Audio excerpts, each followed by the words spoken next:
Malam di desa Cibodas, Karawang, meledak dalam teror dan api. Warga diguncang oleh kabar gila. Pak Dadang, warga yang lama menghilang karena pesugihan, muncul kembali sebagai babi ngepet hitam legam, bermata merah seperti bara neraka. Dipimpin oleh Pak Udin yang hatinya hancur karena kematian istrinya, Bu Enop, warga desa bangkit dalam amarah dan ketakutan. Dengan obor, kayu, dan air suci, mereka memburu makhluk kutukan itu ke tengah hutan. Jeritan, darah, dan doa bercampur dalam malam yang berubah jadi neraka terbuka. Saat babi ngepet itu ditusuk dengan keris Bu Enop, darah hitamnya menyembur seperti racun dosa yang tumpah. Warga menyeret tubuhnya ke lapangan desa, mengikat, dan membakarnya hidup-hidup. Api berkobar tinggi, menerangi wajah-wajah penuh amarah dan duka. Ini bukan pembunuhan, ini penebusan, teriak Pak Lurah Ujang, suaranya menggema di antara kobaran api dan jeritan makhluk malang itu. Namun yang paling mengguncang datang setelahnya, daging gosong sang babi ngepet dipotong, dibagikan, dan dimakan bersama. Ritual mengerikan itu mereka sebut, pelajaran pahit, tanda bahwa keserakahan manusia harus dibakar dan ditelan, agar tak tumbuh lagi di hati siapapun. Pagi datang, Cibodas tampak tenang, tapi udara masih menyimpan bau daging terbakar dan kenangan darah. Di balik ketenangan itu, tersisa luka batin yang takkan pernah sembuh, dan pesan kelam yang menggema di tanah Karawang.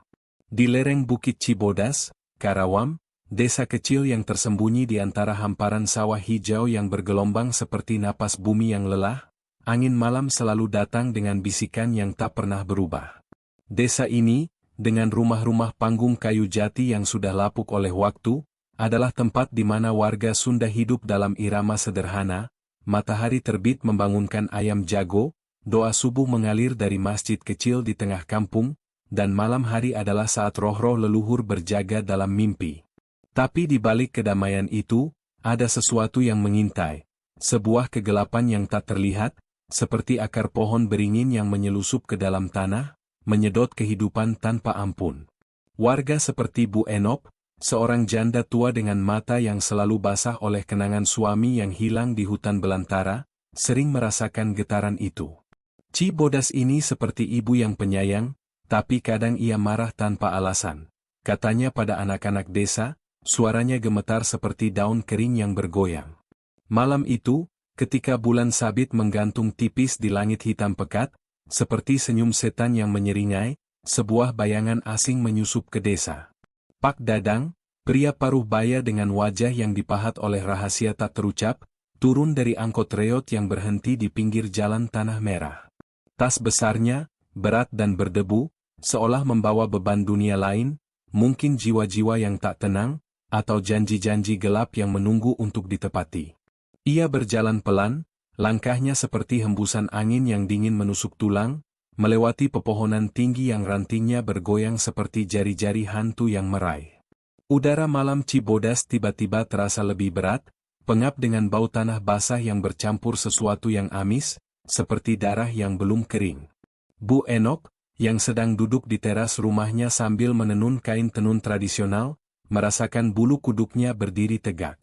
Matanya menyipit ke arah kegelapan, di mana sosok Pak Dadang menghilang ke ujung desa, menuju gubuk tua yang sudah lama ditinggalkan, gubuk yang konon pernah ditempati oleh seorang dukun pesugihan yang lenyap tanpa jejak, meninggalkan hanya bau kemenyan yang tak pernah hilang.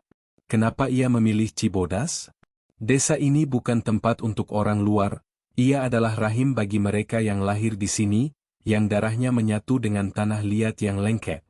Pak Lurah Ujang, pemimpin desa dengan hati yang lemah lembut tapi penuh beban tanggung jawab, pernah bercerita tentang masa kecilnya. Bagaimana ia pernah tersesat di hutan belakang desa dan mendengar suara tangis bayi yang bukan dari manusia.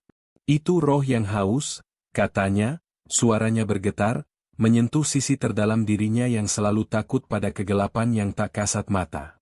Kini, dengan kedatangan Pak Dadang, rasa itu kembali. Sebuah misteri yang merayap seperti kabut pagi, membungkus desa dalam ketakutan primal. Pak Udin, petani yang tangannya kasar oleh cangkul tapi jiwanya lembut seperti air sungai, merasakan getaran aneh saat ia pulang dari sawah. Ia berhenti di tengah jalan setapak, mendengar suara samar dari gubuk tua, desis seperti ular yang berganti kulit, atau mungkin hembusan napas makhluk yang tak seharusnya ada di dunia ini. Bu Neng, istri Pak Udin, yang sedang menggendong bayinya di rumah sederhana mereka, tiba-tiba merasa dingin merambat di punggungnya. Bayinya menangis tanpa sebab, suaranya menusuk seperti jeritan dari alam gaib. Ada yang salah, bisiknya pada diri sendiri, hatinya terkoyak oleh rasa takut yang mendalam, takut akan sesuatu yang tak terlihat, yang bisa mencuri kedamaian mereka seperti pencuri malam.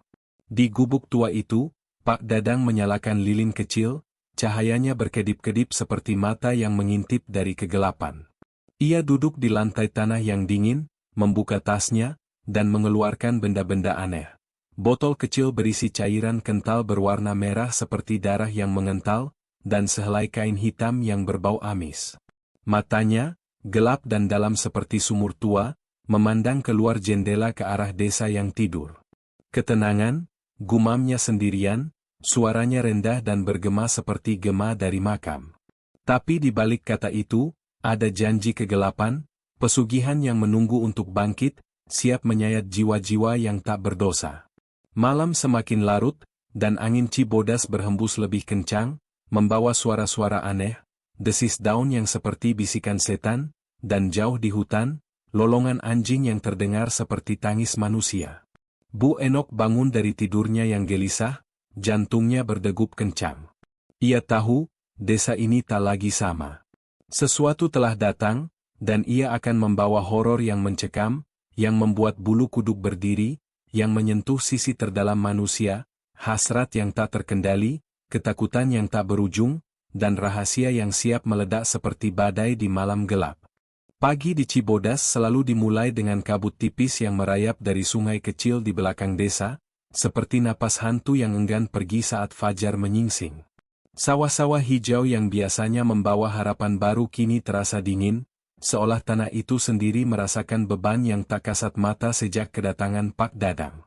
Udara pagi itu pengap, bercampur bau embun dan sesuatu yang samar, bau amis yang menempel seperti dosa yang tak terampuni. Pak Udin, dengan tangan yang gemetar setelah semalaman gelisah, membuka kotak kayu tua di bawah dipan rumahnya. Kotak itu adalah harapannya satu-satunya, tabungan recehan yang dikumpulkan bertahun-tahun dari hasil panen padi yang pas-pasan, untuk biaya sekolah anak sulungnya, si Asep. Tapi saat ia membuka tutupnya, angin pagi seolah mengejek, kosong. Uang itu lenyap tanpa jejak, hanya meninggalkan debu dan bayang-bayang dingin yang merambat ke hatinya. Ya Allah, ini pasti mimpi buruk, gumam Pak Udin, suaranya pecah seperti tanah retak di musim kemarau. Matanya membelalak, jantungnya berdegup kencang seolah ada tangan tak terlihat yang meremasnya. Ia jatuh duduk di lantai tanah, tangannya menyentuh kotak kosong itu berulang kali, seakan bisa memanggil kembali apa yang hilang. Bu Neng, yang sedang menyapu halaman dengan sapu lidi, mendengar suara isak tertahan suaminya. Ia berlari masuk, wajahnya pucat seperti kain kafan yang baru dicuci. Kang Udin, kenapa? Apa yang terjadi? Tanyanya, suaranya bergetar. Matahari pagi yang menyinari wajahnya tak mampu menghangatkan dingin yang tiba-tiba menyelimuti ruangan. Pak Udin mengangkat wajahnya, air mata mengalir di pipi yang kasar oleh matahari. Uangnya hilang, Mang. Semua hilang. Gimana nasib si Asep? Kita janji mau sekolahin dia ke kota. Ini pasti kutukan, atau sesuatu yang lebih jahat. Suaranya naik, penuh keputusasaan yang menyayat, seperti jeritan roh yang terperangkap. Bu Neng berlutut di sampingnya, memeluk bahunya yang gemetar. Jangan bilang gitu, Kang. Mungkin ada pencuri. Tapi siapa? Desa kita aman selama ini. Tapi dalam hatinya, ia tahu itu bohong. Sejak Pak Dadang datang, angin malam berubah, lebih dingin, lebih berbisik, seperti ada suara-suara yang memanggil dari kegelapan. Bulu kuduknya berdiri, ingatan akan mimpi malam tadi kembali. Sosok gelap yang merayap di halaman, mata merah menyala seperti bara api neraka. Berita hilangnya tabungan Pak Udin menyebar seperti api di ilalang kering. Tak lama, warga mulai berkumpul di warung kopi kecil di tepi desa, tempat di mana cerita-cerita rakyat Sunda biasanya dibagikan dengan tawa, tapi kini hanya ada bisik-bisik penuh kengerian. Pak Lurah Ujang duduk di bangku kayu yang sudah usang, wajahnya tegang seperti topeng wayang yang retak. Bu Enok, dengan kain kebaya lusuhnya, berdiri di depan, tangannya memegang secangkir kopi hitam yang sudah dingin. Ini bukan pencuri biasa, katanya, suaranya rendah tapi menusuk seperti angin malam. Aku dengar suara malam tadi, desis seperti ular, tapi lebih besar. Dari arah gubuk tua itu. Pak Dadang, dia pasti bawa sial. Aku lihat dia keluar malam-malam, langkahnya pelan seperti hantu yang haus darah. Pak Udin, yang baru saja datang dengan mata merah karena menangis, menimpali dengan suara yang pecah.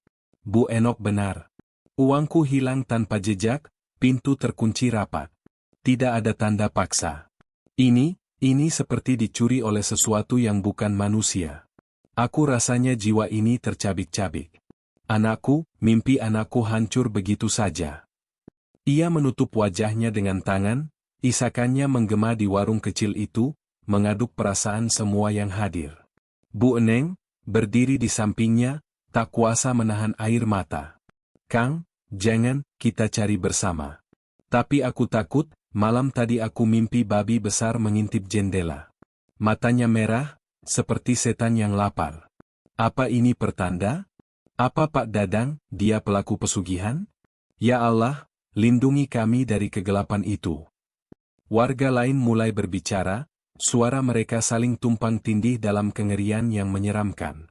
Aku juga dengar suara geraman malam-malam, kata seorang pemuda bernama Kang Asep, suaranya bergetar seperti daun di angin ribut. Seperti hewan, tapi ada campur suara manusia yang mengerang kesakitan. Ini bukan biasa, Lurah. Kita harus usir orang itu sebelum desa ini ditelan kegelapan. Pak Lurah Ujang bangkit, tangannya mengepal, tapi matanya penuh ketakutan yang dalam, ketakutan seorang pemimpin yang tahu rahasia desa ini pernah diganggu roh-roh haus. Tenang, warga. Kita jangan panik. Tapi ya, ini mengerikan. Aku sendiri merasa seperti ada mata yang mengawasi dari hutan. Pak Dadang jarang kelihatan siang, tapi malam dia keluar. Apa dia mengundang setan ke Cibodas? Kita harus selidiki, sebelum hilangnya bukan cuma barang, tapi jiwa kita sendiri. Suasana warung semakin mencekam, angin dari luar membawa bau amis yang semakin kuat, seolah kegelapan itu sendiri ikut mendengar. Bu Enok memeluk dirinya sendiri, bisikannya hampir tak terdengar, ini awal dari akhir, pesugihan babi ngepet. Aku tahu tanda-tandanya dari cerita nenek moyang. Hewan yang bukan hewan, mencuri kekayaan tapi juga nyawa. Ya Tuhan, apa kita semua akan jadi tumbal? Dialog mereka mengaduk perasaan penuh kengerian, seperti pisau yang menyayat lambat-lambat, membangkitkan ketakutan primal yang tersembunyi di sisi terdalam jiwa, ketakutan akan yang tak terlihat, yang bisa merenggut segalanya dalam sekejap. Di ujung desa, gubuk Pak Dadang tetap sunyi, tapi asap tipis naik dari atapnya, seperti isyarat bahwa horor baru saja dimulai, siap membuat bulu kuduk berdiri tegak di setiap malam yang akan datang. Malam ketiga sejak hilangnya tabungan Pak Udin, kegelapan Cibodas terasa lebih pekat, seperti tinta hitam yang merembes ke setiap pori tanah dan jiwa. Hutan kecil di belakang desa, yang biasanya hanya tempat anak-anak mencari kayu bakar atau kekasih muda berbisik janji, kini berubah menjadi labirin kegelapan yang hidup. Pohon-pohon tinggi dengan ranting bengkok seperti tangan keriput setan meraih ke langit, dan angin malam membawa suara-suara aneh. Desis daun yang seperti napas makhluk haus darah, dan jauh di dalam, gumaman samar yang bukan dari manusia. Bu Enok, dengan tubuhnya yang ringkih tapi matanya tajam seperti pisau pusaka, tak bisa tidur. Trauma lama menyergapnya lagi, suaminya dulu, yang tergoda pesugihan, lenyap di hutan yang sama ini, meninggalkannya dengan anak yang mati dalam kandungan karena kutukan. Keserakahan itu seperti ular, menggigit pelan tapi racunnya merusak selamanya, bisiknya pada diri sendiri, jantungnya berdegup kencang seperti genderang perang roh. Ia bangkit dari dipan kayu tua, memegang keris kecil warisan neneknya, dan menyusup ke hutan.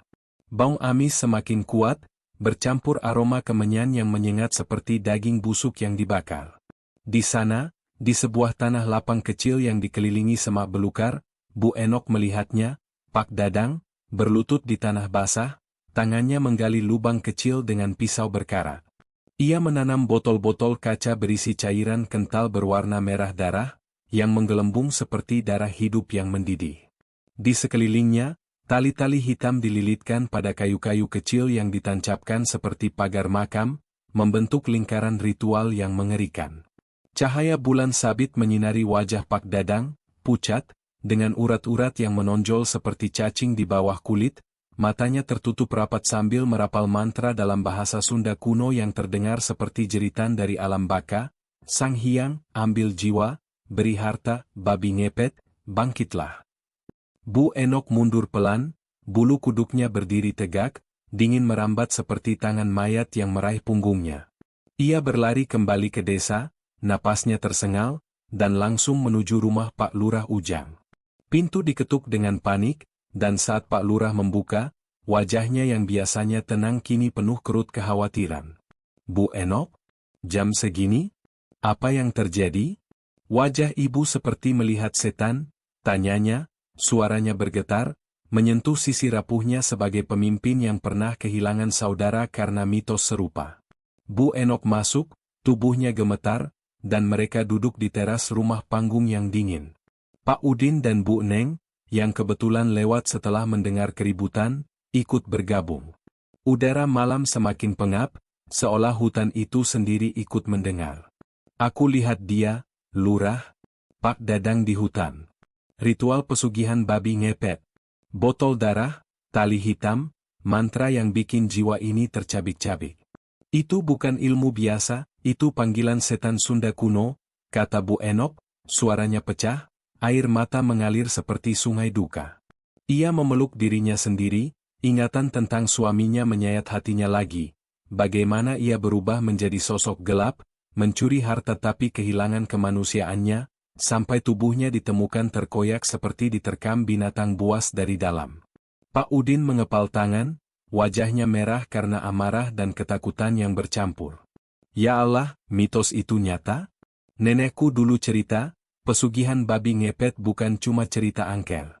Orang yang lakuin itu jual jiwa ke setan, berubah jadi babi hitam besar malam-malam, ngepet rumah orang, curi harta tanpa jejak. Tapi bayarannya, jiwa keluarga. Anakku, istriku, apa mereka jadi tumbal selanjutnya? Aku rasanya mau mati sekarang juga, Lurah. Uangku hilang itu pasti ulahnya, dan sekarang, apa nyawa kita yang dia incar? Suaranya naik menjadi jeritan yang menyayat, mengaduk perasaan semua, kengerian primal yang membuat dada sesak, seperti ada cakar tak terlihat yang meremas hati. Bu Eneng menangis terseduh, memeluk perutnya seolah melindungi bayi yang belum lahir. Kang, jangan bilang gitu. Aku mimpi malam-malam, babi itu datang, matanya merah seperti darah mendidih, menggeram nama anak kita. Mitos bilang, babi ngepet bukan hewan biasa, itu manusia yang terkutuk, badannya berubah, kulitnya retak seperti tanah kering, dan suaranya, suara jeritan jiwa yang terperangkap. Apa kita biarkan desa ini jadi neraka? Anak-anak kita, mereka polos, tapi setan itu haus darah segar. Tangisannya menggema, menyentuh sisi terdalam jiwa mereka, ketakutan seorang ibu yang tak berdaya, hasrat untuk melindungi yang membuat horor semakin menyeramkan, seperti bayang-bayang yang merayap dan tak pernah pergi. Pak Lurah Ujang bangkit, tangannya gemetar memegang tasbih kayu. Dengar, warga, mitos pesugihan ini lebih dalam dari yang kita tahu. Nenek moyang Sunda cerita, ilmu hitam ini datang dari roh-roh gunung yang marah, janji kekayaan cepat tapi ikat jiwa selamanya. Orang yang lakuin ritual, darah hewan campur doa gelap, lilin hitam yang nyalanya seperti mata iblis, mereka berubah malam demi malam, badan sakit seperti dicabik dari dalam, sampai tak bisa kembali jadi manusia. Aku pernah lihat saudaraku dulu, mati dengan tubuh penuh luka cakar, matanya terbuka lebar penuh teror. Kita harus hentikan ini sebelum Cibodas jadi kuburan hidup. Tapi bagaimana? Doa saja tak cukup, setan itu licik, dan kutukannya menyayat jiwa kita pelan-pelan, sampai tak ada yang tersisa kecuali kegelapan. Dialog mereka berlanjut dalam bisik-bisik yang penuh kengerian, angin dari hutan membawa suara geraman samar yang membuat bulu kuduk berdiri tegak. Bu Enok menambahkan, suaranya rendah seperti mantra kutukan, ingat, pesugihan babi ngepet tak cuma curi harta, ia curi mimpi, curi harapan, curi jiwa. Suamiku dulu bilang, saat berubah, rasanya seperti jiwa dipisah dari badan, jeritan tak berujung di kegelapan. Dan tumbalnya, selalu yang terdekat. Anakku mati dalam kandungan, bergerak seperti babi kecil yang haus keluar. Ya Tuhan, jangan biarkan itu ulang. Tangis kolektif mereka menyayat malam, horor yang sangat menyeramkan merayap seperti kabut beracun, meninggalkan desa dalam ketakutan yang tak terperi, siap meledak menjadi mimpi buruk yang nyata. Di hutan, ritual Pak Dadang berakhir dengan lolongan panjang yang bergema, seperti panggilan kematian yang tak bisa dihindari. Malam keempat di Cibodas terasa seperti napas terakhir sebelum badai, udara tebal dan lengket seperti darah yang mengental di bawah kulit. Bulan tersembunyi di balik awan hitam pekat, meninggalkan desa dalam kegelapan yang mutlak, di mana setiap bayang-bayang pohon beringin di pinggir jalan setapak seolah bergerak pelan, merayap seperti jari-jari panjang yang haus menyentuh kulit hangat. Angin malam tak lagi berhembus, ia merangkak, membawa bau amis yang semakin pekat, seperti bangkai hewan yang membusuk di dasar sumur tua, dicampur hembusan kemenyan yang menyengat dari arah hutan. Pak Udin tak bisa tidur, tubuhnya basah kuyup oleh keringat dingin, meski selimut tebal Bu Neng sudah menutupi mereka berdua di dipan kayu yang berderit setiap kali ia bergeser. Pikirannya berputar liar, seperti roda gerobak yang tergelincir di lumpur, uang yang hilang, ritual yang dilihat Bu Enok, mitos pesugihan yang kini terasa begitu nyata, siap menggigit lehernya. Bu, kamu dengar itu? Bisik Pak Udin tiba-tiba, suaranya hampir tak terdengar, tapi penuh getaran yang membuat Bu Neng langsung terjaga, matanya membelalak dalam kegelapan. Jantungnya berdegup kencang, seperti palu yang menghantam dada dari dalam. Dengar apa, Kang? Jangan nakut-nakutin malam gini, jawab Bu Neng, suaranya gemetar, tangannya meraih lengan suaminya yang dingin seperti mayat. Tapi ia juga merasakannya, suara samar dari luar, seperti gesekan kuku tajam di tanah basah, diikuti hembusan napas berat yang terdengar seperti geraman rendah dari perut bumi. Rumah mereka, dengan dinding anyaman bambu yang rapuh, tiba-tiba terasa seperti kandang yang siap diterobos. Pak Udin bangkit pelan, kakinya menyentuh lantai tanah yang dingin menusuk tulang, dan ia merayap ke jendela kecil yang ditutup kain lusuh. Bulu kuduknya berdiri tegak, seperti jarum-jarum kecil yang menusuk kulitnya dari dalam, saat ia mengintip ke halaman rumah yang gelap gulita. Di sana, di bawah cahaya samar dari bintang yang lolos dari awan, sesosok bayang-bayang besar bergerak. Bukan bayang pohon atau anjing liar, ini lebih besar, lebih gelap, bentuknya membungkuk seperti hewan yang haus, tapi ada sesuatu yang salah, yang tak manusiawi. Sosok itu berhenti di tengah halaman, kepalanya terangkat pelan, dan mata merahnya menyala seperti bara api neraka yang hidup, menatap langsung ke arah jendela. Pak Udin merasa jiwanya tersedot ke dalam tatapan itu, mata yang bukan milik hewan biasa, tapi penuh kecerdasan jahat, penuh janji kekayaan yang manis tapi beracun. Bau amis menyusup melalui celah jendela, begitu kuat hingga membuat perutnya mual, seperti menghirup darah segar yang dicampur tanah kubur. Babi, itu babi ngepet, gumam Pak Udin, suaranya pecah, tubuhnya membeku di tempat. Sosok itu menggerakkan kepalanya, moncongnya yang panjang dan basah berkilau dalam kegelapan, gigi-giginya yang tajam seperti pisau berkarat terlihat sesaat saat ia menggeram rendah. Suara yang bergema di dada Pak Udin, seperti jeritan jiwa yang terperangkap dalam tubuh binatang. Bu Eneng merangkak mendekat, tangannya memegang bahu suaminya dengan erat, tapi saat ia melihat keluar, jeritannya tertahan di tenggorokan. Ya Allah! Kang, itu manusia di dalam babi. Lihat matanya, seperti mata Pak Dadang, tapi penuh setan, bisiknya, air mata mengalir panas di pipinya, tubuhnya gemetar hebat hingga giginya bergemeletup. Ketegangan memuncak seperti busur panah yang ditarik hingga hampir putus. Setiap detik terasa seperti abadi, di mana sosok itu mulai bergerak lagi, langkahnya pelan tapi berat, meninggalkan jejak kaki yang aneh di tanah, campuran kuku babi dan telapak manusia yang retak. Pak Udin merasa napasnya terhenti, pikirannya dipenuhi bayangan mengerikan, apa jika sosok itu mendekat, apa jika ia menerobos pintu, mencuri bukan hanya harta tapi jiwa mereka? Hasrat terlarang menyusup ke benaknya, kekayaan yang dijanjikan pesugihan, uang yang bisa mengubah hidup mereka, tapi dicampur horor yang menyayat, gambar tubuhnya sendiri berubah, kulitnya meregang seperti kain robek, jeritan dari dalam yang tak berujung. Tiba-tiba, sosok itu mengeluarkan geraman lebih keras, suara yang menggetarkan dinding rumah, membuat ayam-ayam di kandang berteriak panik. Pak Udin mundur, jatuh ke belakang, tangannya meraih parang di dinding dengan gemetar. Pergi! Pergi dari sini, setan! Teriaknya pelan, tapi suaranya hilang dalam angin yang tiba-tiba bertiup kencang, membawa lolongan panjang dari hutan.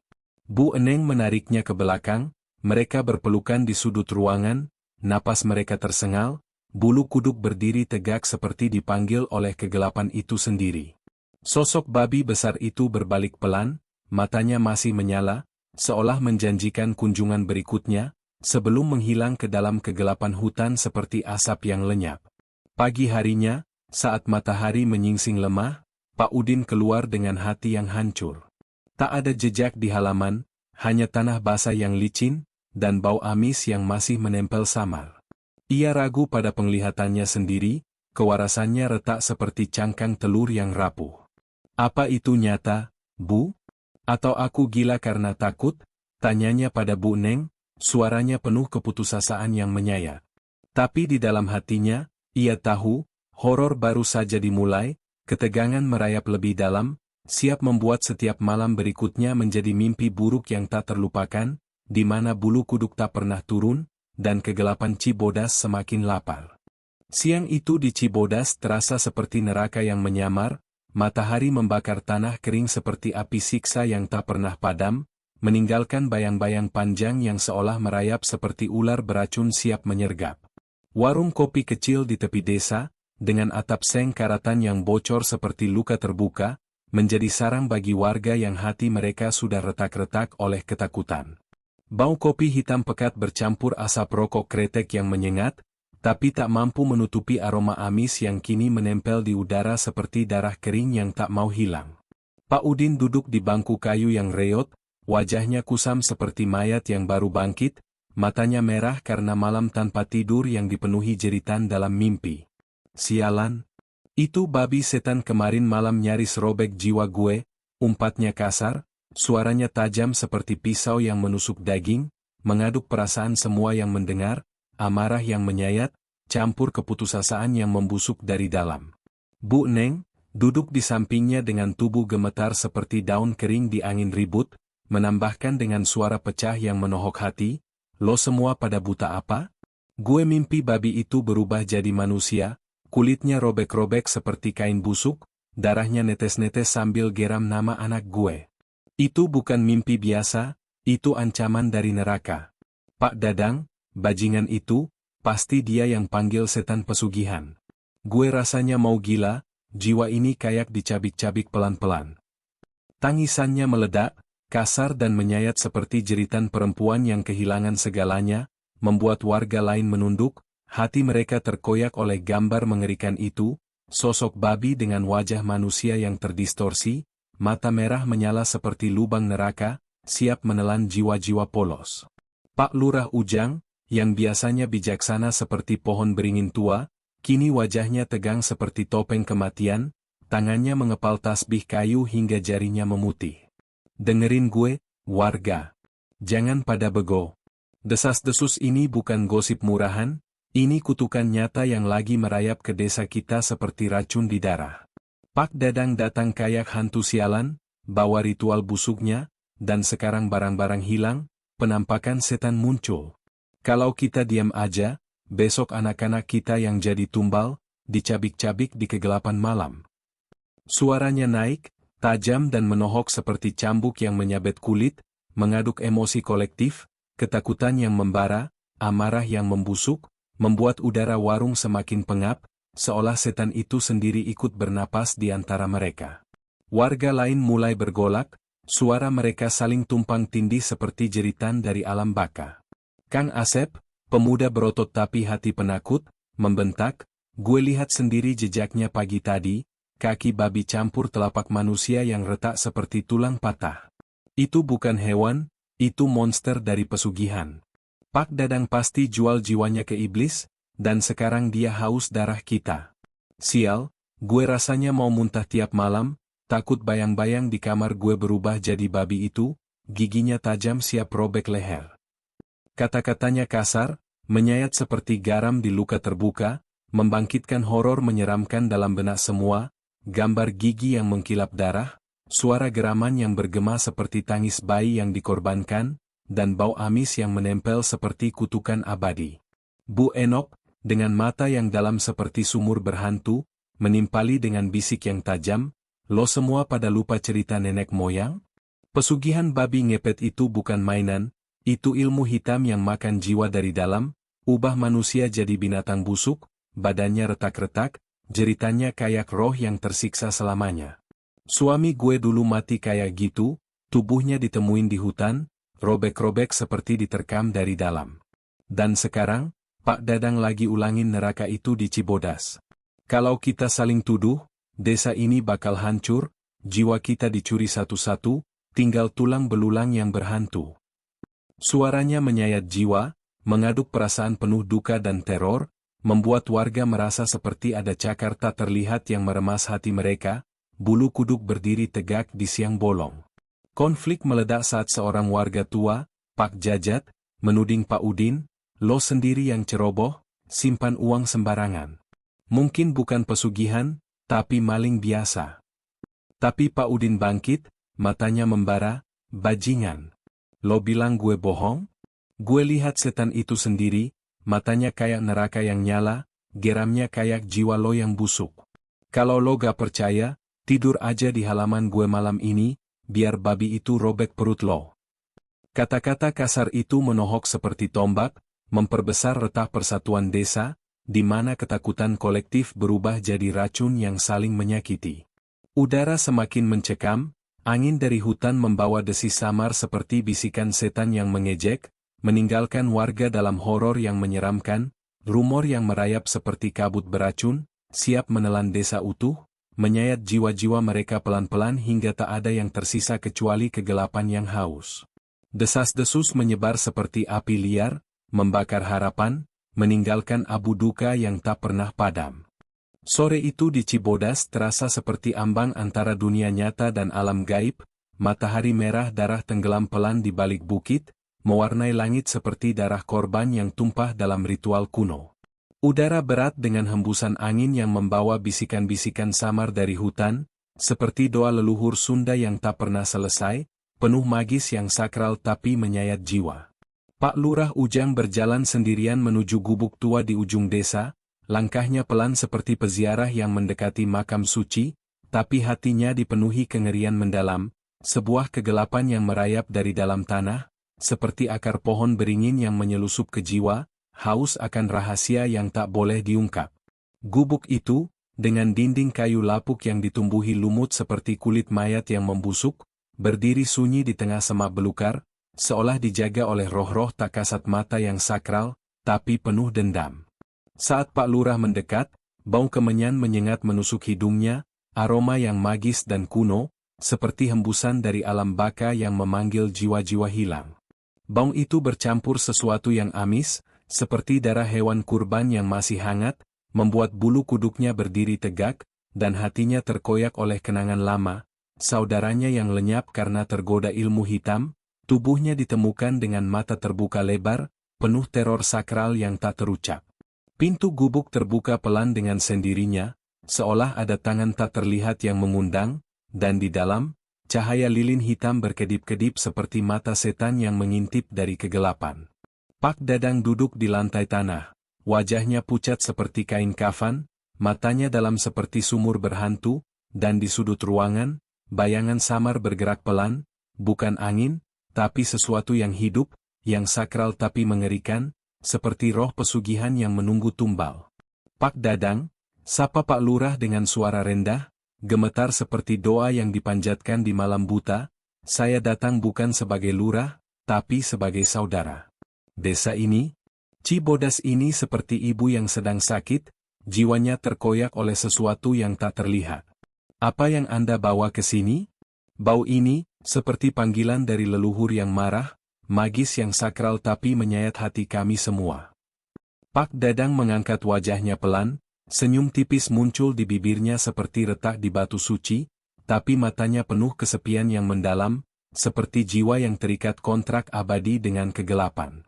Lurah Ujang, ketenangan.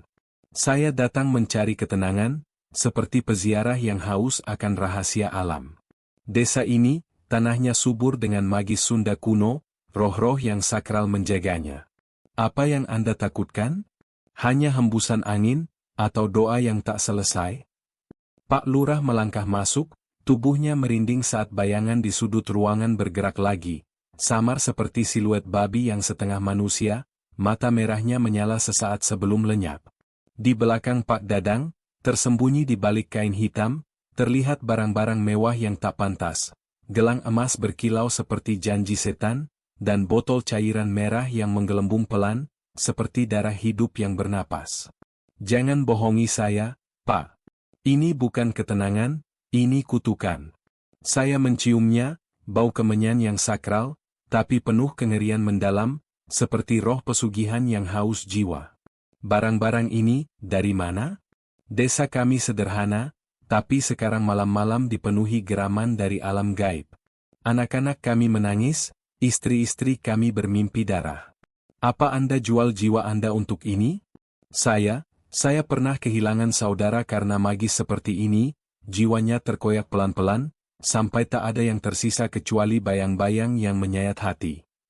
Suara Pak Lurah pecah, emosional yang menyayat seperti pisau pusaka yang menusuk dada, air mata mengalir pelan, menyentuh sisi terdalam dirinya, penyesalan sebagai pemimpin yang tak bisa lindungi warganya dari kegelapan sakral.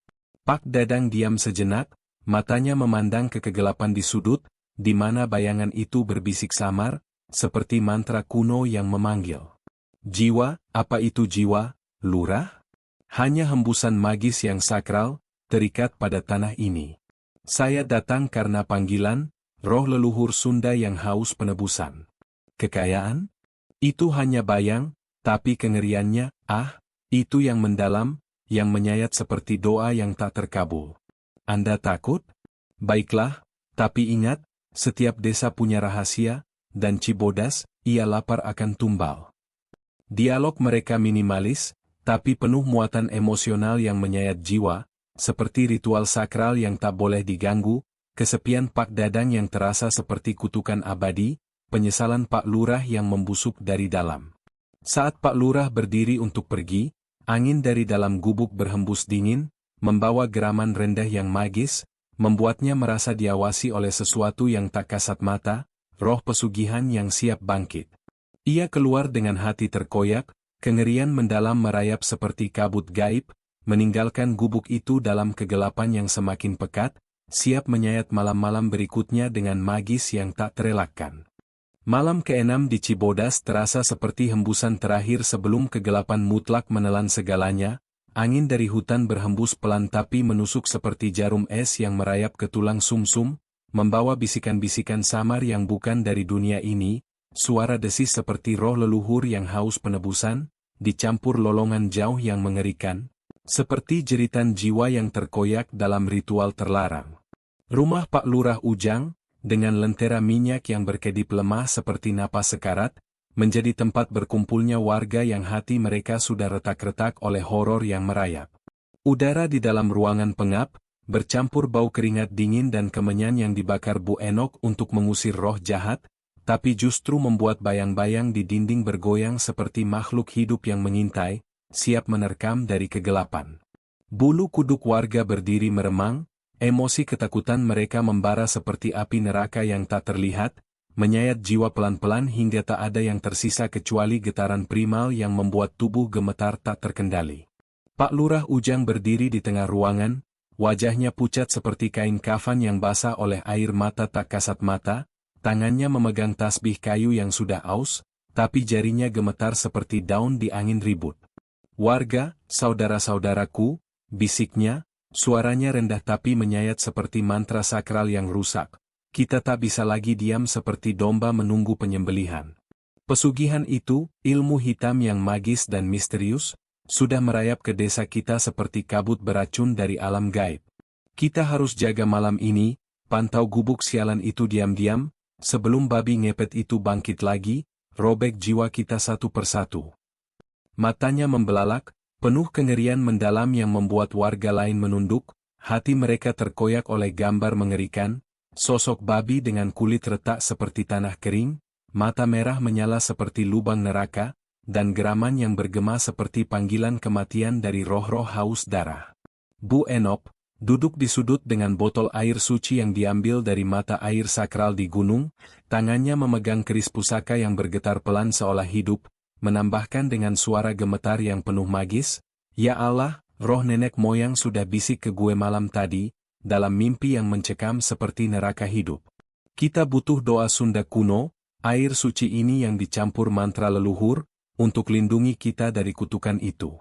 Tapi ingat, magis pesugihan ini misterius dan horor, ia bisa balik, robek iman kita dari dalam, ubah kita jadi monster yang haus.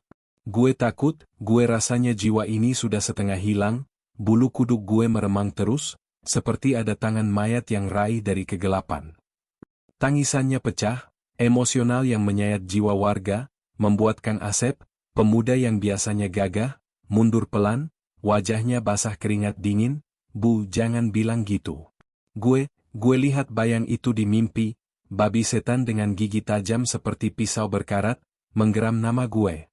Kita harus bawa senjata, tapi apa gunanya besi lawan magis horor ini? Gue ketakutan banget, rasanya mau mati sekarang juga."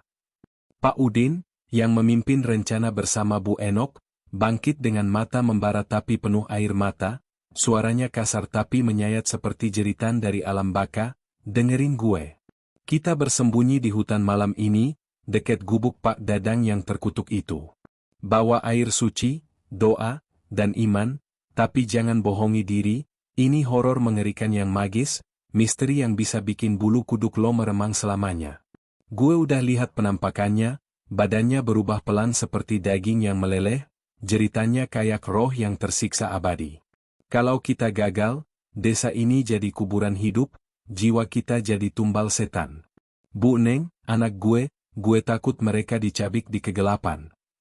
Ia jatuh berlutut, isakannya menggema, mengaduk emosi ketakutan warga hingga mereka saling peluk, tubuh gemetar seperti daun di badai gaib, bulu kuduk berdiri meremang seolah dipanggil oleh kegelapan itu sendiri. Bu Neng, dengan bayi di gendongannya yang menangis pelan seperti pertanda buruk, bisik dengan suara pecah, "Kang, jangan pergi. Magis ini terlalu horor, misterius seperti roh yang haus darah segar. Gue mimpi malam tadi, hutan hidup, pohon-pohon meraih seperti tangan hantu, dan babi itu muncul dari kabut, matanya nyala penuh dendam sakral. Kita bisa mati," jiwa terkoyak pelan-pelan. Tapi Pak Lurah menengahi, suaranya seperti doa yang sakral tapi mencekam, "Kita harus.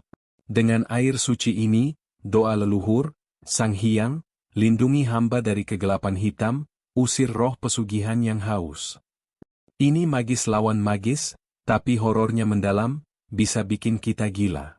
Bersembunyi diam-diam, pantau ritualnya, tapi ingat, satu suara salah, dan setan itu bangkit, robek kita dari dalam."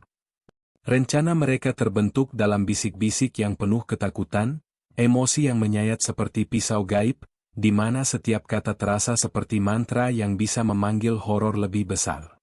Hutan malam itu menunggu, gelap dan hidup dengan misteri magis, pohon-pohon bergoyang seperti makhluk yang haus, angin membawa geraman samar yang membuat bulu kuduk meremang tak henti. Warga berpisah dengan pelukan gemetar, hati mereka mencekam oleh kengerian yang tak terelakkan, siap menghadapi malam yang mungkin jadi yang terakhir, di mana horor pesugihan siap meledak seperti badai dari alam gaib. Malam itu di Cibodas terasa seperti klimaks dari ritual alam semesta yang sakral, di mana kegelapan bukan sekadar absennya cahaya, tapi sebuah entitas hidup yang bernapas, haus akan jiwa-jiwa manusia yang rapuh. Hutan kecil di belakang gubuk Pak Dadang berubah menjadi kuil gaib yang mencekam, pohon-pohon beringin tua dengan akar menjalar seperti urat darah dewa-dewa kuno Sunda, bergoyang pelan seolah menari dalam doa yang terlarang. Angin malam berhembus seperti hembusan napas roh leluhur yang marah, membawa aroma kemenyan yang pekat, bercampur darah segar dan tanah basah yang seperti rahim bumi yang siap melahirkan monster. Warga, Pak Udin, Bu Enok, Pak Lurah Ujang, Kang Asep, dan beberapa pria berani lainnya, bersembunyi di balik semak belukar, tubuh mereka gemetar seperti daun yang disentuh angin dingin, bulu kuduk meremang tak henti seolah dipanggil oleh magis yang sakral, yang menyentuh sisi terdalam manusia, hasrat primal akan kekuasaan, ketakutan akan kegelapan dalam diri sendiri, dan kerinduan abadi akan penebusan yang tak pernah datang. Mereka menunggu dalam kegelapan yang tiada akhir, napas tersengal tertahan, hati terkoyak oleh antisipasi yang menyayat seperti pisau pusaka yang menusuk lambat-lambat ke dalam daging jiwa. Bu Enok, dengan botol air suci di tangan yang gemetar, berbisik doa Sunda kuno, Sang Hyang Tunggal, lindungi hamba dari kegelapan hitam, usir roh haus yang menyayat jiwa. Suaranya rendah, sakral seperti mantra dari nenek moyang, tapi di dalamnya ada getaran kengerian mendalam, kenangan suaminya yang tergoda magis serupa, jiwanya terkoyak pelan-pelan hingga tak ada yang tersisa kecuali bayang-bayang yang haus. Pak Udin, di sampingnya, merasa sisi terdalam dirinya tersentuh. Kemiskinan yang membusuk seperti luka tak sembuh, hasrat untuk kekayaan yang kini terasa seperti racun yang merayap, membuatnya bertanya-tanya apakah ia sendiri tak akan tergoda jika ritual itu berhasil. Tiba-tiba, dari gubuk tua yang seperti makam hidup, Pak Dadang muncul, langkahnya pelan seperti peziarah yang mendekati altar suci. Ia membawa lilin hitam yang tebal, permukaannya kasar seperti kulit ular kuno, dan botol cairan merah yang menggelembung pelan seperti darah hidup yang bernapas dengan ritme magis. Di tengah hutan kecil yang terbuka seperti lingkaran ritual sakral, ia menancapkan lilin itu ke tanah basah, nyalanya berkedip seperti mata dewa yang marah, cahaya hitam yang aneh, bukan memancarkan terang, tapi menyerap kegelapan di sekitarnya, membuat bayang-bayang memanjang seperti tangan roh yang meraih. Pak Dadang berlutut, wajahnya serius seperti pendeta yang menyembah dewa gelap, dan mulai merapal mantra dalam bahasa Sunda kuno yang terdistorsi, Sang Hyang, ambil jiwa hamba, beri harta abadi, babi ngepet, bangkitlah dari kegelapan dalam. Suaranya bergema seperti gema dari gua alam baka, sakral tapi mengerikan, menyentuh sisi terdalam manusia, kesepian yang abadi, penyesalan yang membusuk, dan hasrat yang tak terkendali yang lahir dari trauma masa kecil, kemiskinan yang menyayat seperti kutukan turun-temurun. Warga yang mengawasi dari kegelapan merasa jiwa mereka terkoyak, kengerian tiada akhir merayap seperti kabut gaib yang memasuki pori-pori kulit. Kang Asep berbisik gemetar, "Ya Allah, itu magis sakral, tapi rasanya seperti neraka menyentuh hati gue lihat bayangannya bergerak, seperti roh gue sendiri yang haus." Tapi sebelum kata-katanya selesai, transformasi dimulai. Sebuah horor magis yang sakral, menyentuh inti kemanusiaan. Tubuh Pak Dadang mulai bergetar, kulitnya meregang seperti kain tipis yang robek pelan-pelan, urat-urat menonjol seperti akar pohon yang hidup, dan suara retak tulang bergema seperti jeritan dari dalam bumi. Cairan merah dari botol ia tuang ke mulutnya, dan seketika, badannya membungkuk, tangannya berubah menjadi kuku tajam yang mencakar tanah, wajahnya memanjang menjadi moncong babi yang basah, mata merah menyala seperti bara neraka yang hidup, penuh kecerdasan jahat yang menyayat, bukan hewan biasa, tapi manusia yang terkutuk. Jiwanya terkoyak antara dunia fana dan alam gaib. Jeritan pecah dari mulut Pak Dadang, atau apa yang tersisa darinya, suara lengking yang tiada akhir, seperti tangis jiwa yang tersiksa abadi, menyentuh sisi terdalam warga, trauma kolektif desa, kehilangan leluhur yang tergoda magis serupa, dan ketakutan primal akan kegelapan dalam diri sendiri. Sosok babi ngepet itu bangkit, badannya besar dan hitam seperti bayang-bayang neraka, kulitnya retak-retak mengeluarkan darah hitam yang berasap seperti hembusan roh haus, dan ia menyerang ke arah kegelapan di mana warga bersembunyi. Kekacauan meledak. Pak Udin berteriak, itu jiwa manusia yang hancur. Lari, tapi kakinya membeku, hatinya terkoyak oleh kengerian yang menyentuh hasrat terpendamnya, kekaguman sesaat akan kekuatan magis itu, sebelum horor menyayatnya kembali. Bu Enok menyiram air suci, tapi sosok itu menggeram, suaranya bergema seperti mantra balik yang sakral, membuat angin berputar seperti badai gaib, pohon-pohon meraih seperti tangan dewa marah. Darah tumpah saat babi itu menerkamkan Asep, cakarnya menyayat lengan pemuda itu seperti pisau yang menusuk jiwa, meninggalkan luka bukan hanya fisik, tapi psikis yang abadi, trauma yang menyentuh sisi terdalam, rasa bersalah atas keberanian yang sia-sia, ketakutan akan kematian yang tiada akhir. Pak Lurah Ujang menariknya mundur, tapi sosok itu berbalik, mata merahnya menatap langsung ke mata mereka, seolah melihat ke dalam jiwa, menyentuh rahasia tergelap, keserakahan yang tersembunyi, penyesalan yang membusuk. Kengerian tiada akhir memuncak seperti gelombang magis yang sakral, meninggalkan warga dalam kegelapan yang hidup, jiwa mereka terkoyak pelan-pelan, siap menghadapi horor yang lebih dalam, di mana magis pesugihan bukan hanya kutukan luar, tapi cermin dari kegelapan manusia itu sendiri. Pagi setelah malam mengerikan itu, Cibodas terbangun dalam kesunyian yang menyesakkan, seperti desa yang menahan napas di ambang kematian. Matahari pagi merangkak lemah di langit, sinarnya pucat seperti wajah mayat, gagal menghangatkan tanah yang masih basah oleh darah dan keringat dari horor semalam. Bau kemenyan dan amis darah menempel di udara, seperti sisa-sisa ritual sakral yang kini berubah menjadi kutukan yang merayap, menyentuh setiap jiwa dengan kengerian emosional yang bergejolak. Gubuk tua Pak Dadang berdiri di ujung desa seperti monumen kegelapan, dinding kayunya yang lapuk seperti kulit manusia yang terkoyak pelan-pelan oleh waktu dan dosa.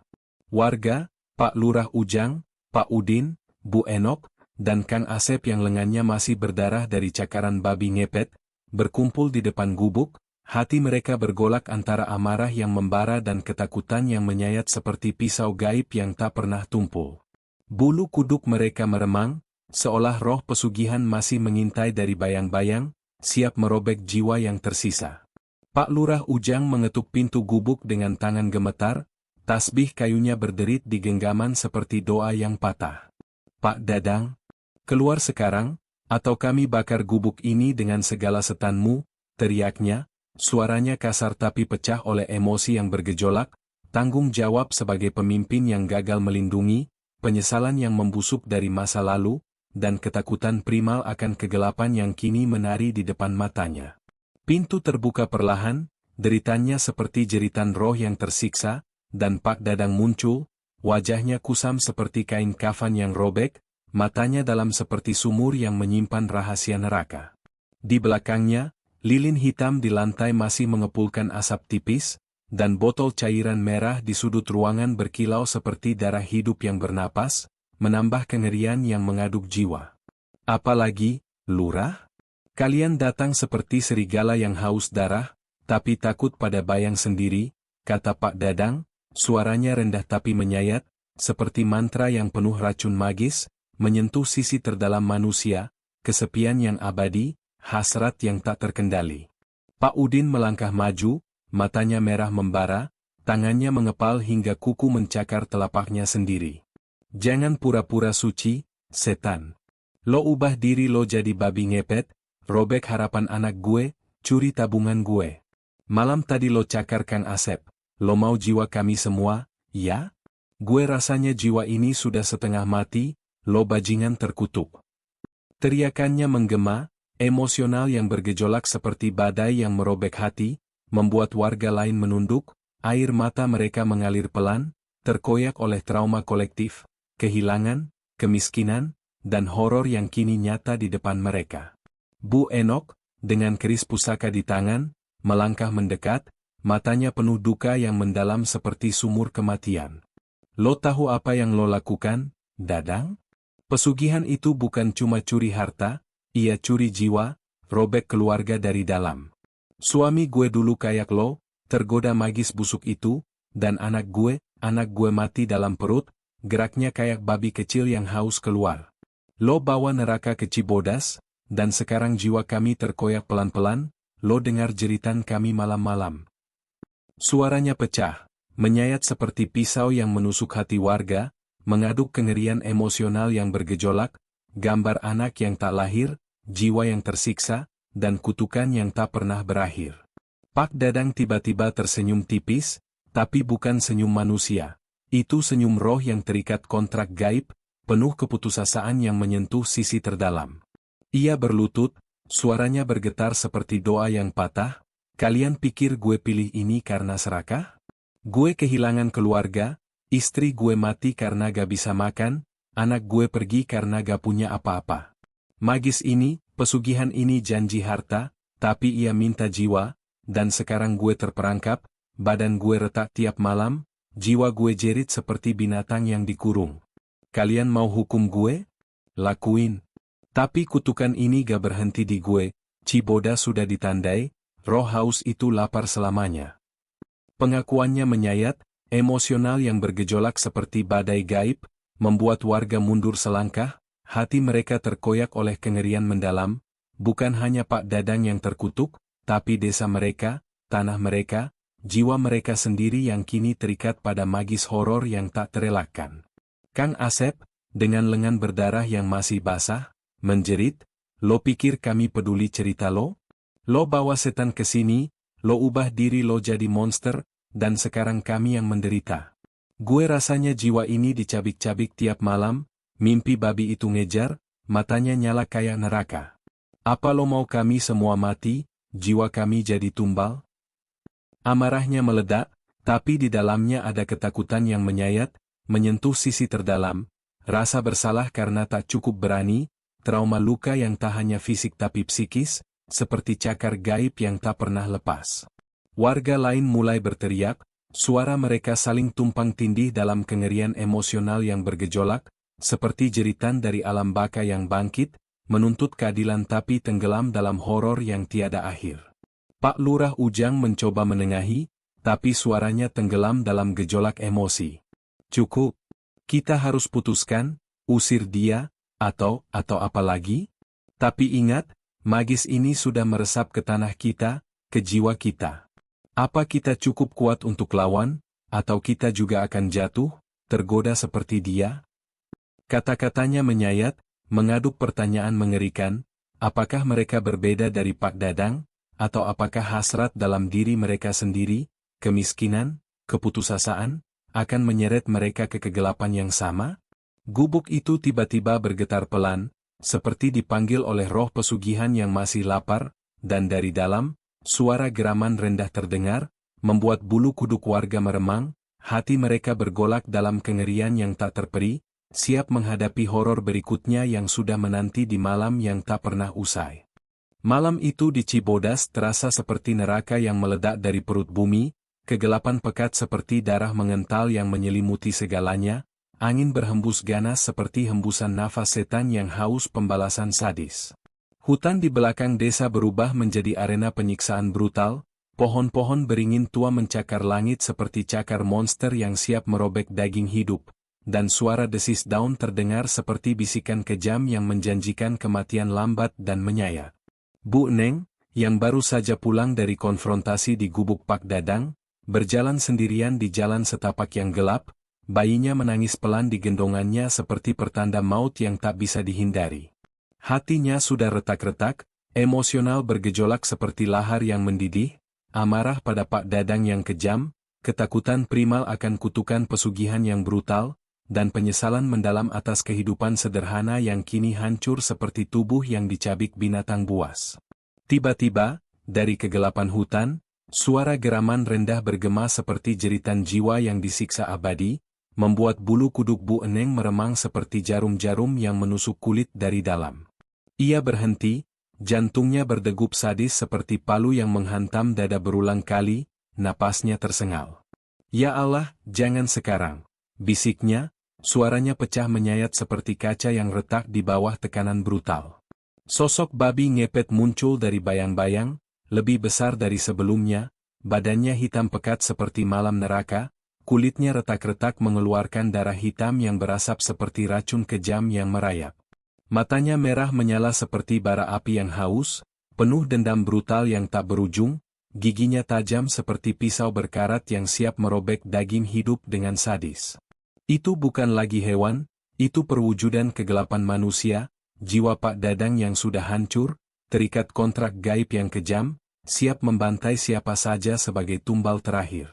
Bu Neng berlari, tapi kakinya terasa berat seperti diikat rantai kutukan, bayinya menjerit histeris seperti tangis korban yang disiksa. Sosok babi itu mengejar dengan langkah berat yang brutal, setiap hentakan kakinya meninggalkan jejak darah dan tanah yang tercabik, suaranya menggeram seperti lolongan setan yang haus darah segar. Pergi!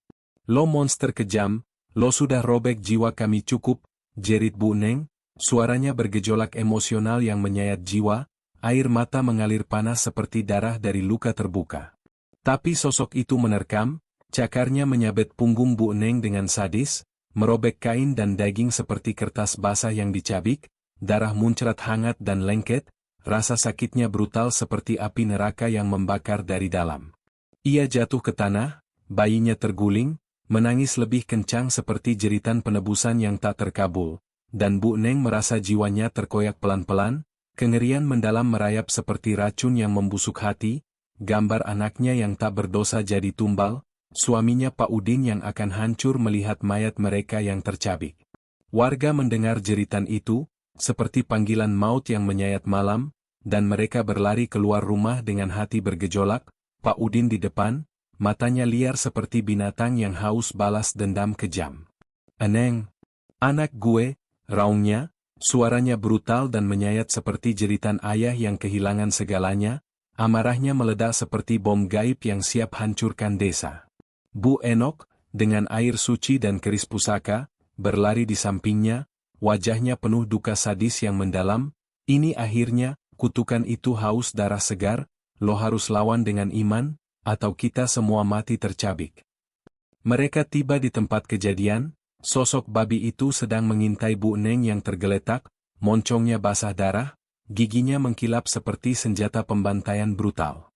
Pak Lurah Ujang menyiram air suci, suaranya bergetar dalam doa Sunda kuno, "Sang Hyang, usir setan kejam ini, lindungi jiwa yang tak berdosa." Tapi sosok itu menggeram lebih ganas, menerjang dengan kejam, cakarnya menyabet Kang Asep lagi, merobek lengan yang sudah luka hingga tulang terlihat, darah muncrat seperti air mancur neraka, jeritannya sadis dan menyayat seperti tangis korban yang disiksa tiada akhir. Bu Enok, dalam gejolak emosional yang brutal, melompat ke depan dengan heroik, kerisnya menusuk sisi sosok babi itu dengan sadis, darah hitam muncrat seperti racun yang membakar kulitnya sendiri. "Lo ambil gue aja, setan. Jangan mereka," raungnya, suaranya menyayat jiwa warga, menyentuh sisi terdalam. Pengorbanan seorang janda yang sudah kehilangan segalanya, penebusan atas trauma masa lalu yang kejam. Sosok itu menggeliat brutal, cakarnya merobek perut Bu Enok dengan sadis, ususnya tumpah seperti isi neraka yang terbuka, darahnya mengalir deras seperti sungai duka yang tak berujung. Ia jatuh, napasnya tersengal, tapi matanya penuh pengampunan yang mendalam. "Maafin, gue, lindungi desa." Warga menyerang bersatu, air suci dan doa mereka seperti badai gaib yang brutal, sosok babi itu menggeliat kesakitan, jeritannya seperti lolongan jiwa yang terkoyak tiada akhir, sebelum menghilang ke hutan seperti asap neraka yang lenyap. Tapi korban jiwa sudah jatuh. Bu Enok tergeletak tak bernyawa, tubuhnya tercabik brutal, wajahnya penuh kedamaian yang menyayat di tengah kengerian mendalam. Pak Udin memeluk Bu Neng dan bayinya, isakannya bergejolak seperti jeritan ayah yang hancur. "Kenapa lo, Bu? Lo hero gue, tapi lo pergi kejam gini." Emosi warga meledak, amarah, duka, dan ketakutan bercampur dalam gejolak sadis yang tak terperi. Kutukan pesugihan masih menggantung seperti bayang-bayang kejam, meninggalkan desa dalam horor yang mendalam, siap menyayat jiwa mereka selamanya dengan kebrutalan yang tak pernah pudar. Malam terakhir di Cibodas meledak seperti api neraka yang tak terkendali, kegelapan hutan berubah menjadi arena pembantaian sadis, di mana angin berhembus ganas membawa lolongan jiwa-jiwa yang haus penebusan brutal. Sosok babi ngepet, Pak Dadang yang sudah lenyap dalam kutukan pesugihan, badannya hitam pekat seperti dosa abadi yang membusuk, muncul lagi dari kegelapan, matanya merah menyala seperti darah mendidih yang siap tumpah. Warga, dipimpin Pak Udin yang hatinya sudah retak-retak oleh duka kejam atas kematian Bu Enok, bersatu dalam gejolak emosional yang brutal, amarah yang membara seperti api siksa, ketakutan yang menyayat seperti cakar gaib yang tak pernah lepas, dan hasrat kolektif untuk musnahkan kegelapan yang telah merobek jiwa mereka pelan-pelan. Mereka membawa obor, kayu, dan air suci, tapi di dalam hati, ada filosofi mendalam yang mencerahkan, bahwa keserakahan manusia bukanlah monster luar, tapi benih dalam diri yang harus dibakar hidup-hidup untuk membersihkan tanah suci Cibodas, meski dengan biaya kemanusiaan yang sadis. Pak Lurah Ujang, wajahnya kusam seperti kain kafan yang robek, memimpin serangan dengan raungan yang menyayat, tangkap setan itu. Ia sudah robek jiwa Bu Enok, robek harapan kita. Bakar dia hidup-hidup, biar api suci membersihkan dosa pesugihan yang kejam. Warga mengepung sosok babi itu di tengah hutan, obor mereka menyala seperti mata dewa marah, cahayanya memantul di kulit retak sosok itu yang mengeluarkan darah hitam berasap seperti racun neraka. Sosok babi menggeliat brutal, cakarnya menyabet udara dengan sadis, merobek lengan seorang warga hingga darah muncrat seperti air mancur duka, jeritannya bergema seperti tangis korban abadi. Tapi warga tak mundur, Pak Udin melompat ke depan, matanya liar seperti binatang haus balas dendam kejam, dan menusuk perut sosok itu dengan keris Bu Enok yang masih basah darah. Lo ambil nyawa Bu Enok, sekarang gue ambil milik lo, monster, raungnya. Suaranya bergejolak emosional yang brutal, menyentuh sisi terdalam, penebusan atas kemiskinan yang menyiksa, tapi juga pengakuan bahwa kekerasan ini adalah cermin kegelapan manusia sendiri. Filosofi mencerahkan bahwa untuk musnahkan setan luar, kita harus hadapi setan dalam, meski dengan tangan berlumur darah. Sosok babi jatuh berguling, badannya retak lebih lebar seperti tanah kering yang pecah, darah hitamnya mengalir deras seperti sungai dosa yang tumpah, dan warga menyeretnya ke tengah lapangan desa dengan sadis, tali kasar mengikat tubuhnya yang menggeliat kesakitan. Mereka menumpuk kayu di sekitarnya, api obor menyala ganas, dan Pak Lurah menuang air suci terakhir. Ini bukan pembunuhan, ini penebusan. Pesugihan mengajarkan kita bahwa keserakahan adalah api yang membakar diri sendiri. Sekarang, biar api ini membersihkan, mencerahkan jiwa kita bahwa kekayaan sejati lahir dari persatuan, bukan dari jiwa yang dijual. Api dinyalakan, nyala merahnya melahap sosok babi hidup-hidup dengan brutal, kulitnya melepuh seperti daging yang direbus di neraka, jeritannya lengking tiada akhir seperti jeritan jiwa Pak Dadang yang tersiksa abadi, suara yang menyayat hati warga, mengingatkan filosofi mendalam, manusia adalah makhluk rapuh, hasratnya bisa ubah dia jadi binatang. Dan hanya melalui pengorbanan kolektif yang kejam, kita bisa kembali ke cahaya, meski dengan luka yang tak pernah sembuh. Dalam kengerian yang mendalam, warga menyaksikan sosok itu bergeliat sadis, dagingnya gosong hitam seperti arang dosa, bau amis dan daging terbakar menusuk hidung mereka seperti pengingat kebrutalan manusia. Tapi di tengah horor itu, ada makna filosofis yang mencerahkan, api bukan hanya pemusnah, tapi pembersih. Ia membakar keserakahan Pak Dadang yang mewakili kegelapan dalam setiap jiwa, mengajarkan bahwa kekayaan cepat adalah ilusi yang membusuk, dan kebersamaan desa adalah harta sejati yang lahir dari darah dan air mata.